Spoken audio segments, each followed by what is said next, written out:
मैंने डिसाइड किया है मैं 6 जून सैटरडे सुबह दिल्ली आऊंगा। आप सब मुझे एयरपोर्ट पर मिलिए। हम सब मिलकर पार्लियामेंट स्ट्रीट पुलिस स्टेशन जाएंगे और वहां पर जंतर मंतर पर एक पीसफुल प्रोटेस्ट करने के लिए परमिशन मांगेंगे। धर्मेंद्र प्रधान को रिजाइन करना ही चाहिए। इतने बड़े ब्लंडर के बाद भी अगर एजुकेशन मिनिस्टर रिजाइन नहीं करते तो इसका मतलब इस देश में अकाउंटेबिलिटी नाम की कोई चीज बची ही नहीं है। मेरे फ्रेंड्स और फैमिली को डर है कि मुझे एयरपोर्ट से ही अरेस्ट कर लेंगे और फिर जेल भेज देंगे। Hello everyone, I have decided to come back to India.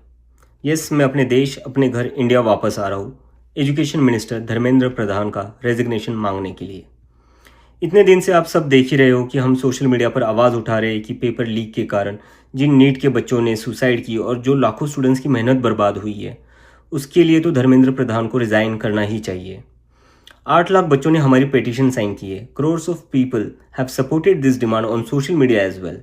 And not just that, देश में कई सारी जगहों पर इसको लेकर प्रोटेस्ट भी तो हो रहे हैं, जैसे लखनऊ, जयपुर, महाराष्ट्र, दिल्ली, लेकिन फिर भी इनको कोई फ़र्क नहीं पड़ रहा। आज नीट के 22 लाख स्टूडेंट्स, सीबीएसई के 17 लाख स्टूडेंट्स, सीयूईटी के 16 लाख स्टूडेंट्स और एसएससी जीडी के 40 लाख स्टूडेंट्स, ऐसे 1 करोड़ से ज़्यादा स्टूडेंट्स हैं जिनकी ज़िंदगी के साथ मजाक किया गया है सिस्टम द्वारा।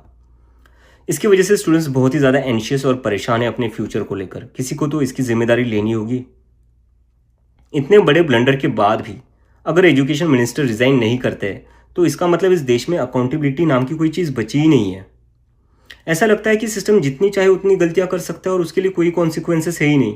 सारे कॉन्सिक्वेंसेस स्टूडेंट्स के लिए है। ऐसा कब तक चलेगा? इसलिए अब वक्त आ चुका है, हम सबको साथ आना होगा और भारत के संविधान के रास्ते पर चलते हुए पीसफुली अपनी आवाज़ उठाकर धर्मेंद्र प्रधान के रेजिग्नेशन की डिमांड करनी होगी। अगर हम सब साथ मिलकर आवाज़ उठाएंगे तो ज़रूर इनको हमारी बात माननी होगी। मैंने डिसाइड किया है मैं 6 जून सैटरडे सुबह दिल्ली आऊँगा। आप सब मुझे एयरपोर्ट पर मिलिए। हम सब मिलकर पार्लियामेंट स्ट्रीट पुलिस स्टेशन जाएंगे और वहाँ पर जंतर मंतर पर एक पीसफुल प्रोटेस्ट करने के लिए परमिशन मांगेंगे। इंडिया का कॉन्स्टिट्यूशन हमें राइट देता है कि गलत के खिलाफ हम पीसफुल तरीके से अपनी आवाज़ उठा सकते हैं। उसी कॉन्स्टिट्यूशन के अकॉर्डिंग हम अपनी आवाज़ उठाएंगे और मैं उम्मीद करता हूँ जितने भी कॉकरोच जनता पार्टी के सपोर्टर्स हैं और जितने भी स्टूडेंट्स और यूथ इस सिस्टम से परेशान हैं वो इस प्रोटेस्ट में शामिल होंगे। जिसको लगता है धर्मेंद्र प्रधान एजुकेशन मिनिस्टर जो है हमारे, उनको रिज़ाइन करना चाहिए, वो सभी लोग इस प्रोटेस्ट में शामिल हो जाएं। मेरे फ्रेंड्स और फैमिली को डर है कि मुझे एयरपोर्ट से ही अरेस्ट कर लेंगे और फिर जेल भेज देंगे, लेकिन मुझे अभी भी उम्मीद है कि आज भी हमारा देश एक डेमोक्रेसी है और हमें पीसफुली प्रोटेस्ट करने की परमिशन मिल जाएगी।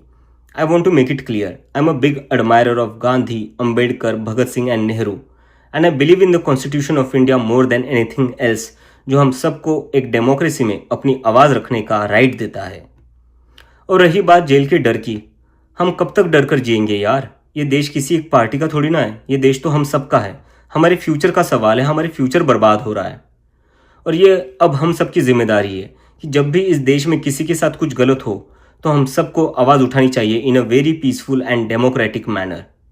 मैं चाहता तो यहाँ यूएसए में जॉब लेकर आराम से रह सकता था। मुझे पिछले कुछ दिनों में कई जॉब ऑफर्स भी आई है, but I am not gonna take it as I have decided to come back to India because I love my country and I really want to do something for my country. हम सब आज जो कुछ भी है वो सब इस देश ने हमें जो दिया है उसी के कारण है और अब हमारी बारी है अपने देश के लिए कुछ करने की, क्योंकि अगर हम आज कुछ नहीं करेंगे तो कौन करेगा? कब तक हम वेट करेंगे कोई और आएगा, आवाज़ उठाएगा और हमें बचाएगा?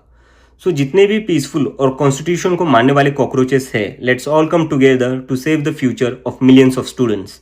Thank you.